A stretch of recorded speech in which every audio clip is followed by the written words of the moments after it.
There may be a hidden passive income stream in your basement right now, or in your garage, or your backyard. Today, we're breaking down one of the most powerful ways to add cash flow to your investment properties or even your primary home.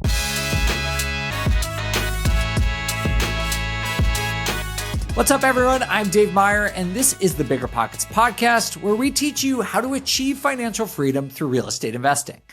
Today, we're talking about accessory dwelling units, or ADUs. And if you're not familiar with this term, it just means a second living space on one property. That could be closing off a basement or an attic to make it into an apartment. It can mean putting a tiny home in your backyard or converting your garage into a separate unit. And this strategy has the potential to massively improve the earning potential for any property. Just think about it. Creating an ADU can be as simple as putting up a couple of walls, and it can add an entire new rent check into your pocket every month. Joining us on the show today is Derek Sherrill. You may know him as the ADU guy. He's an investor who built his first ADU when he was still in high school nearly 2 decades ago, and has been leading the charge on this affordable and profitable real estate venture ever since. Derek is going to explain to us how to find properties that are undervalued because of their hidden ADU potential, share which ADU options can generate the most revenue for the lowest cost, and much more. All right, let's bring on Derek. Derek, welcome back to the BiggerPockets podcast. It's great to have you here. Thanks for having me. Glad to be back. Could you just give our audience, for anyone who hasn't listened to some of your previous episodes, just a brief intro to you and your investing career? Yeah, real quickly, guys and gals out there, we plan, design, finance, build, and hold accessory dwelling units, also known as ADUs. Participated in my first ADU build in 1996 in this small Southern Oregon town. And our goal now is to influence as much housing as we possibly can. And then when I die, I'm going to give it all away. And we do this through open source. So we give away free plans all over the country. We teach people how to build the plans that we give away via our YouTube channel. And we don't sell anything. You're not going to get an email from me. We truly are just here to help people build more attainable infill housing. You were way ahead of the curve on ADUs because they've been getting popular, at least from my perspective, in the last few years, but you were several decades ahead. But can you tell everyone how you got started on your first one? I had a high school woodshop teacher. John Wesson was his name, and he handpicked a group of misfit kids that he knew probably weren't going to go straight to college, and he taught us a skill. And he got this group of kids together, me being one of them, and we built an illegal ADU for another one of our high school teachers.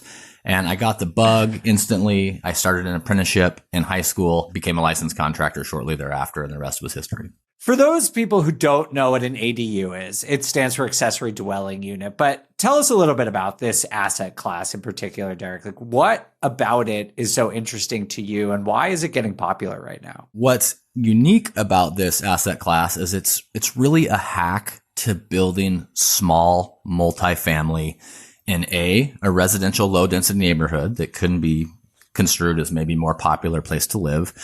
B, it can be financed residentially. So you're not having to compete with, resetting debt or variable rate debt. You can get long-term 30-year fixed rate mortgages on this product. And there's a lot of land. And the biggest benefit to this strategy is it's the training wheels to development. And most of the utilities in most cases are already there. So you get this huge cost savings. And then on top of that, you already own the land. So those are a few of the benefits.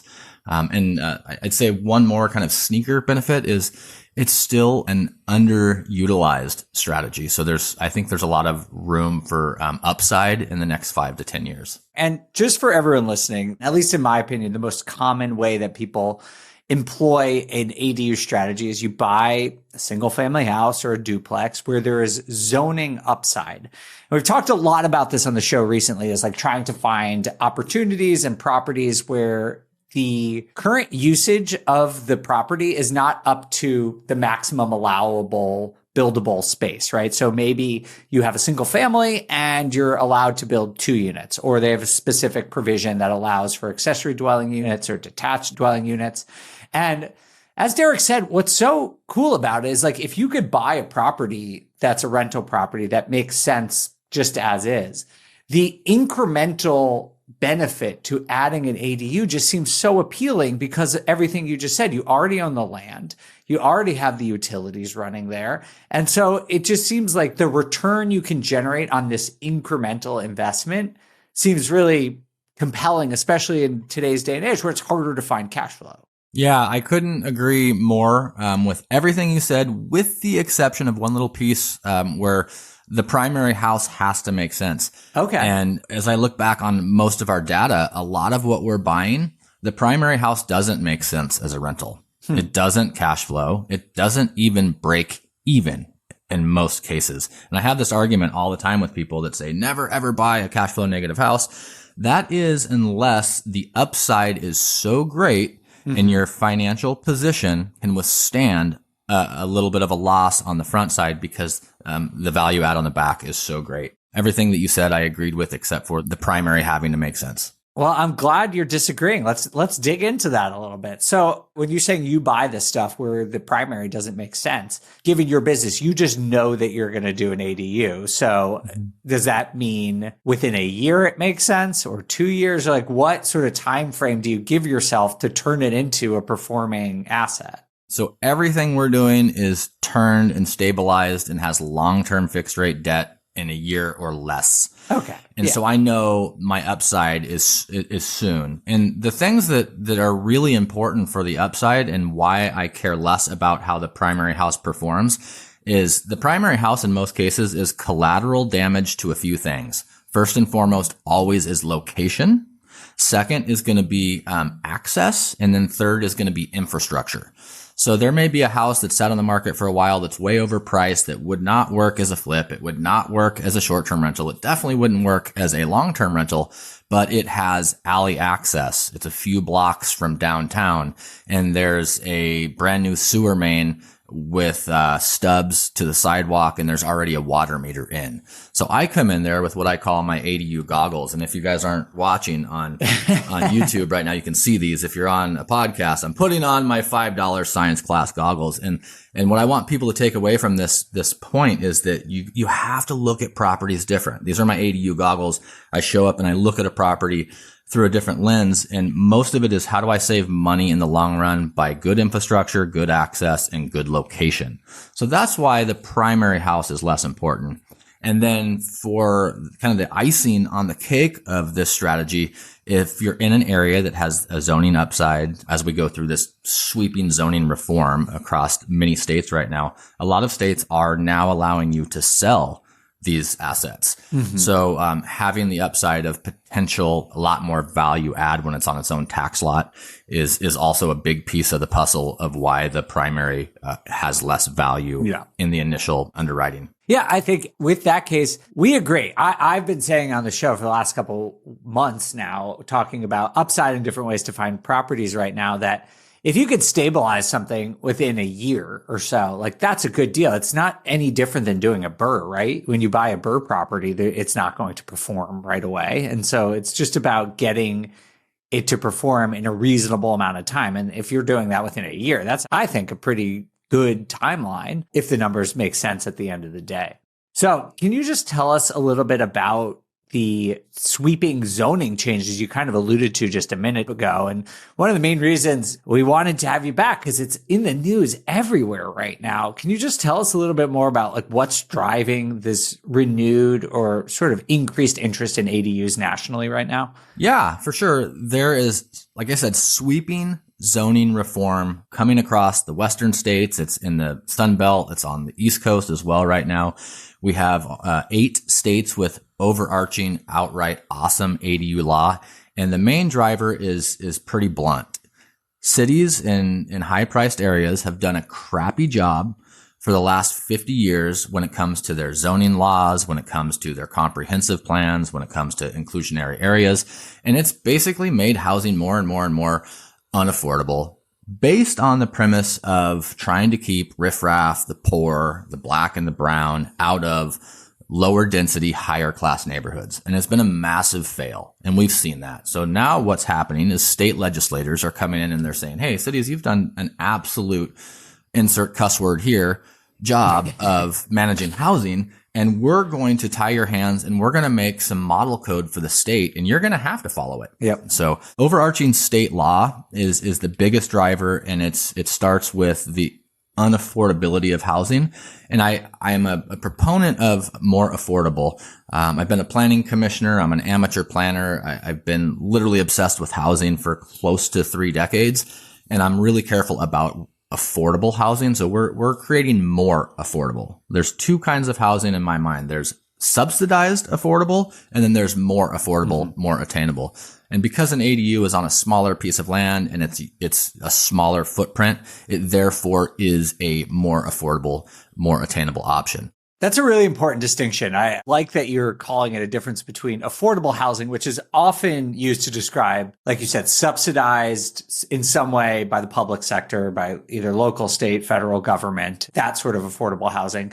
But this ADU development strategy that you're talking about is more of a private sector style solution to affordable housing, just by increasing housing supply, which in theory will at least moderate price growth or just sort of fill a void in the housing market these days, because traditional developers just are building fewer and fewer smaller homes, fewer and fewer traditional starter home style properties. And so ADUs seem to be filling that void for a lot of people. All right, Derek, I want to hear a little bit more about how people can implement an ADU strategy. But first, we have to take a quick break. We'll be right back.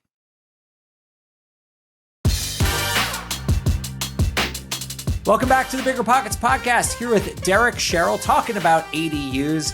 Before the break, we were just talking about why ADUs are getting so much attention these days. Derek, tell us a little bit about now how you see investors taking advantage of some of these trends. And if there are investors listening who want to turn a profit and help provide more affordable housing in their communities, how do you recommend they get started? I would say the best way to get started is to familiarize yourself with the zoning regulations in the market you're trying to invest in.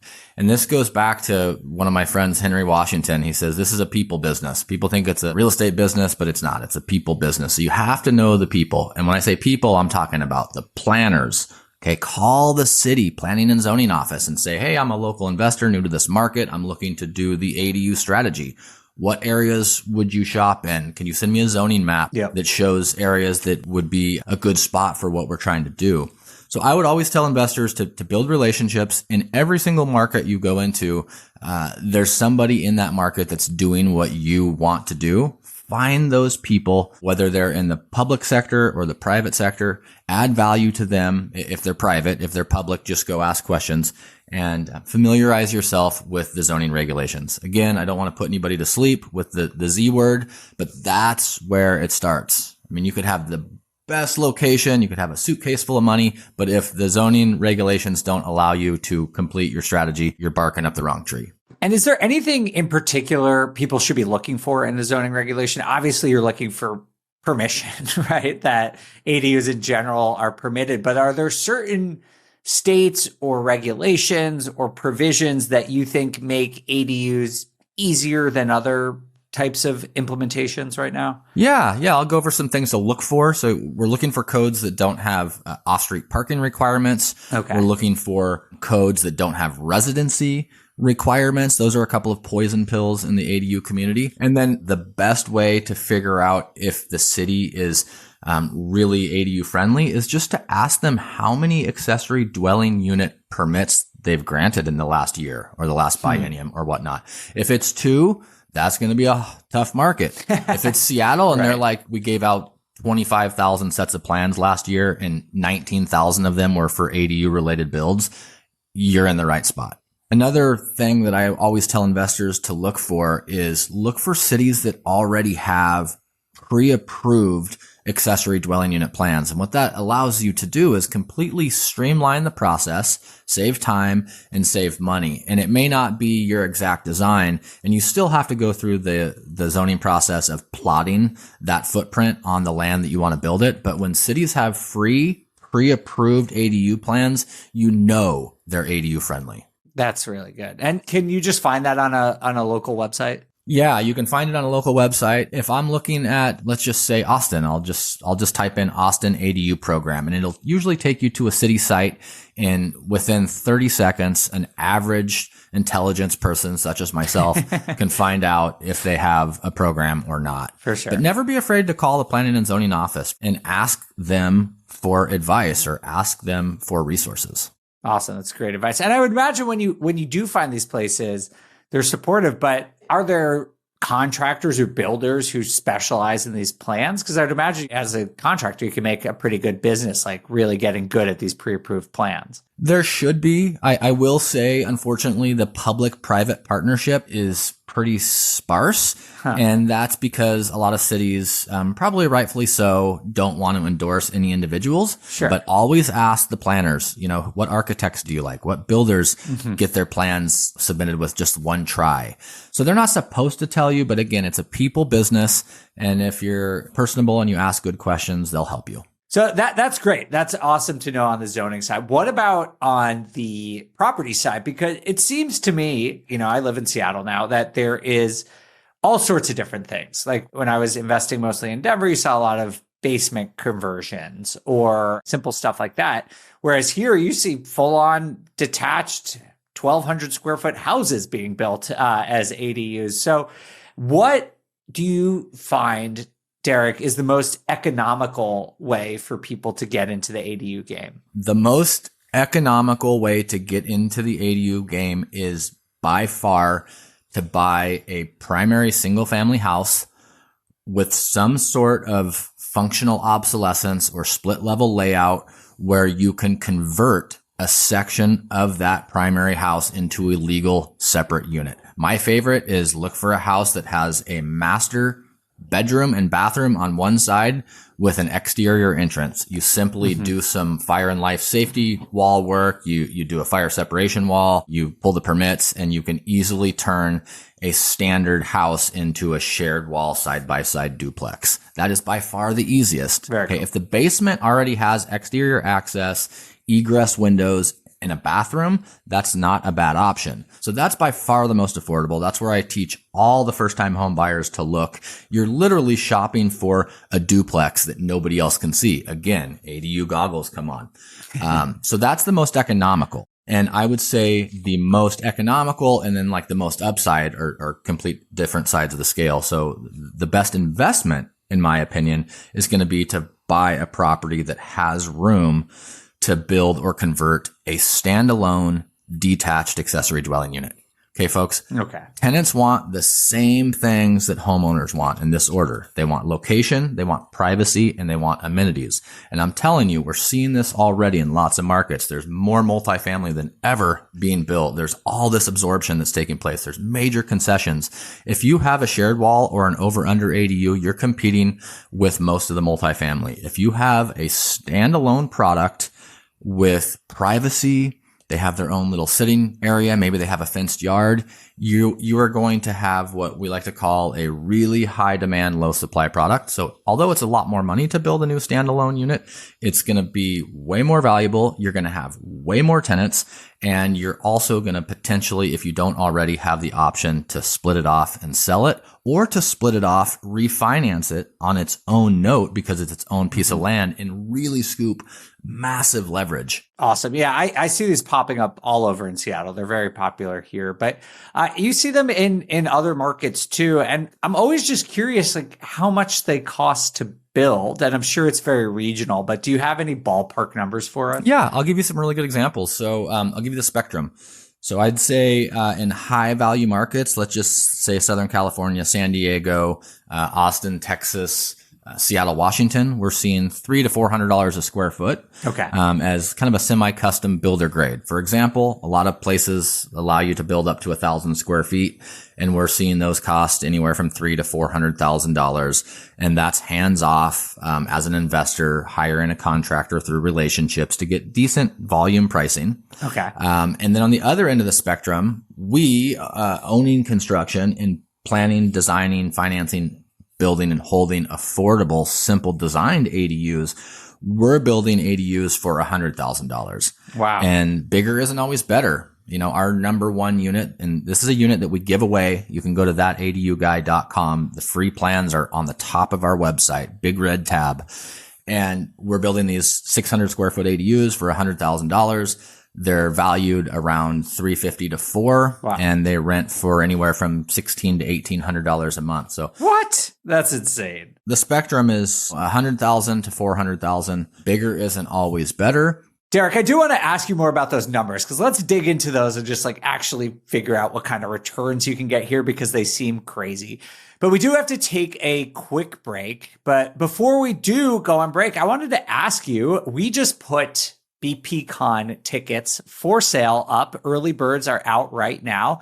And I understand you're coming this year to Vegas and you're going to be speaking. Can you tell us a little bit about what your session's going to be on? I'm going to be talking about ADUs, everything about them, how to look for them, how to build them, how to find properties, and how to drive profit while adding needed infill housing. So I'm really humbled to be asked back for the third straight year, and I can't wait to meet you in person. Awesome. Yeah. Well, very on brand for you. Still talking about ADUs. If you want to check out those early bird tickets, make sure to go to biggerpockets.com/conference and get your early bird ticket today. We'll be right back.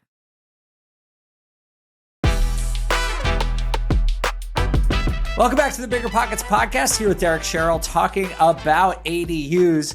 Before the break, he shared some insights into numbers. And just as a reminder, you're saying that sort of high price markets, you could expect to pay $300 to $400 a square foot, but you're able to build some properties at $100,000 that we're renting for $1,600 to $1,800 a month, which is crazy, right? I mean, those are just remarkable numbers. Even if you bought that for cash, that's a 20% cash on cash return. So can you just tell us, maybe first and foremost, how do you finance these deals? Are you building them and buying them for cash, or are you able to get a loan to build an ADU? Multiple ways. And I want to say this for our new investors out here. I want to give some clarity. So I'm still, to this day, house hacking. I could live anywhere I want, in any neighborhood, in any house, and I still house hack.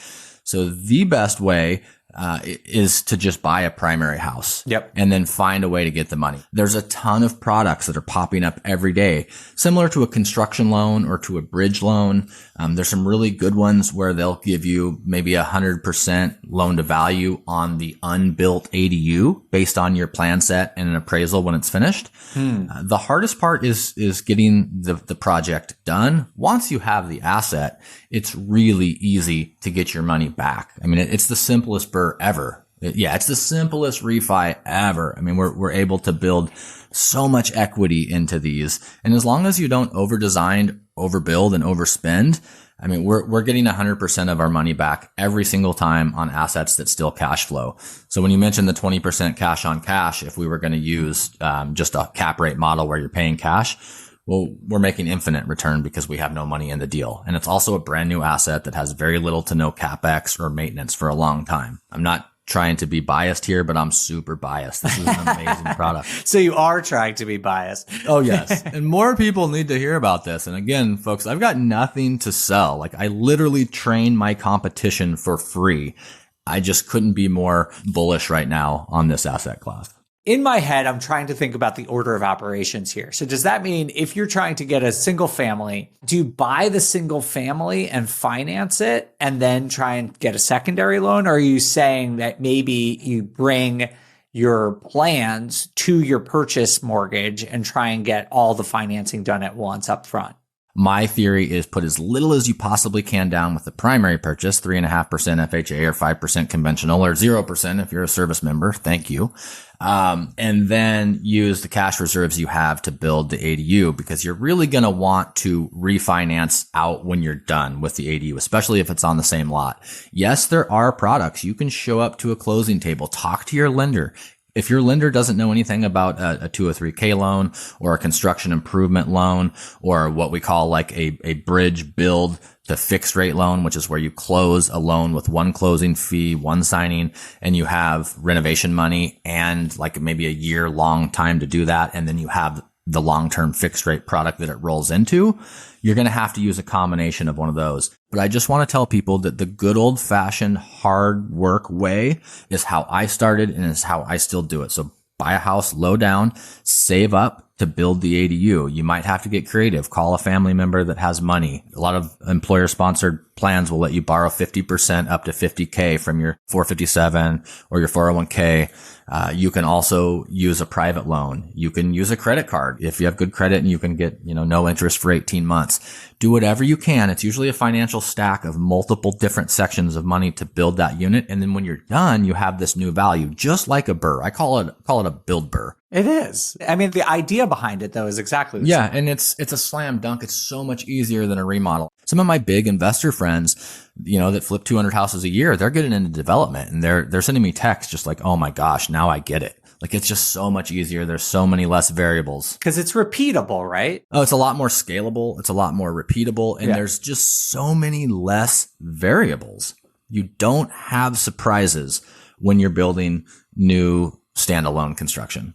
Yeah, and I imagine it's awesome that you give away these plans for free. I'm looking at them right now. You can just go get them on Derek's website. Well, if you're just doing this in a neighborhood, you building the same thing over and over again. So like you obviously learn how to do it well. The people who are building it learn to do it well. And you just get much more efficient, I imagine, over time. That's exactly right. I'll give everybody my 3 tips to saving money on your ADU build. And it's easier than you think. It's, one is start with a simple design. Mm-hmm. Okay. It's a rectangular structure, a single, gable roof or a flat shed roof. Every corner we deviate from a rectangle is a minimum of $10,000. So start with a simple design. Wait, say that again. Every corner we add to a rectangle is a minimum $10,000 costs. So if you have a rectangular ADU and you're like, well, I want mine to have a bump out, or I want it to be an L shape, or I want it to look like a snout house, or I want to do a pop out. You've got more siding, more corners, more trenching, more gutters, more roof line, more labor, more everything. And just because it's a simple design doesn't mean they don't look custom or cool or tenants don't love them. Sure. So anyways, start with simple design, self-manage the project if possible, and do as much of the physical work as you can yourself. And again, for the non-builder people, that doesn't mean you can't do dump runs on the weekends. It doesn't mean you can't do the landscaping or paint or do a bunch of things to save costs. But yes, to your original question, by building the same thing over and over and over, we get this kind of economy of scale. We don't have any decision fatigue. And then we're building property management into our units. So we keep all these. And if somebody calls in with a leaky faucet, we don't have to guess what cartridge it is. We use the same faucet all the time. We give away all of our resources there too. There's a shopping list on our website where you can see all the fixtures and knobs and appliances we use. But we just keep it simple. The crews know how to build them. We know how to manage them. And then the only thing we change is the location, orientation, and the color. Yeah, I would imagine that you and your team can build these things in your sleep now because you've done it so many times. Yeah, our goal always is 90 days. We build 2 at a time in 90 days. We just did 4 in just over 120 days. But if we're breaking ground and we're not handing keys to a tenant 90 days later, I'm not happy. Wow, that's super impressive. That's faster than any flip that most people could do. When you annualize your return there, I'm sure it's very, very good. One thing we haven't talked about, Derek, but I assume it's sort of the same principle here, is adding an ADU to properties that you already own. Because this is sort of what, at least personally, has attracted me to it, because I own some properties that do well right now, but have the ability to add ADUs. And I'm thinking to myself, I could probably build this for $150,000. I can probably use a line of credit to finance it. And I can lease it out for probably $1,200 a month in this market. And so, even if I finance it to keep 20% down, that's 30 grand I'd have to keep into this deal. And I'm going to be making 15 grand off of it a year. It's like a 50% cash on cash return for that portion of my investment. It's crazy. So is this taking off as well, that investors with existing portfolios are doing this too? Yeah, it is. A lot of the calls I get and emails and DMs daily are for that same exact question is, hey, I've got a couple of properties in a good spot that are flat with good access. And as opposed to going out and trying to buy something else, I'm just going to improve what I have. Yeah. Okay, that's a great investment. And, a few years ago, I would say just do a cash out refinance, lock it in and get your build money there. But the home equity line of credit is amazing. It's my secret weapon. When I say I'm building with cash, a lot of my cash is just interest only home equity secured to properties that I own. So, we've got a big HELOC that's at like 7.5%. It's prime. It's at prime rate and it's interest only. So we'll pull the HELOC on a build. And because it's a month late, we'll build the unit. We'll occupy the unit, we'll refinance the unit, and a lot of times we only pay debt for 2.5 months. Wow. So on a $100,000 ADU at 7.5%, it roughly costs us $3,000 to build a $100,000 asset that appraises at $400,000. It's insane. Wow. I get a lot of flack for giving a lot of stuff away. And like in my mind and in my heart, like I just sometimes feel like I'm cheating. It's like, how could I not give all this stuff away? I can't believe we're able to do this.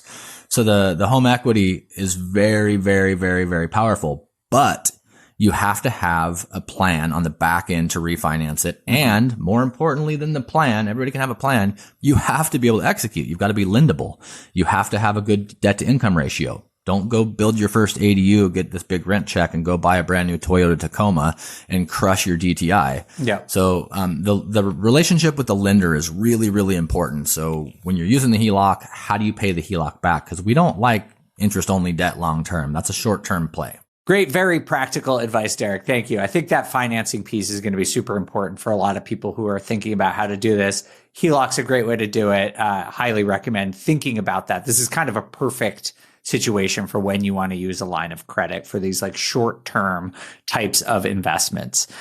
Derek, this has been super helpful. Thank you so much for sharing all of your knowledge. Before we get out of here, you mentioned that a bunch of states have done this and they might be coming to more near you. Can you tell us, do you know, like off the top of your head, the states where this is more achievable than others? Oh yeah. Home run states right now: Oregon, California, Washington, Arizona, Montana, Connecticut. Oh, wow. Most of Texas, not state of Texas, but most of Texas. So there's about 8 right now that have overarching state law, with about 10 or 15 in the works. And my prediction is that in the next maybe 5 to 8 years, it'll be half of the country. Yeah. The trend just seems to be going in this direction. Like you hear more and more, even if they're not at states, like you said, local levels, a lot of municipalities are encouraging this because honestly, people don't have that many other ideas to create more affordable housing. And this is one that has been proven to work. And so I would expect that people will scale it. And as Derek has shown us today, it makes sense on both sides, right? It makes sense from a investor standpoint, and it hopefully is going to also create some more affordable housing, as Derek had said. Well, thank you so much for being here, Derek. We really appreciate your time, and I look forward to seeing you at BPCon later this year. Awesome. Thanks for having me, folks. Thanks again for watching. We'll see you next time.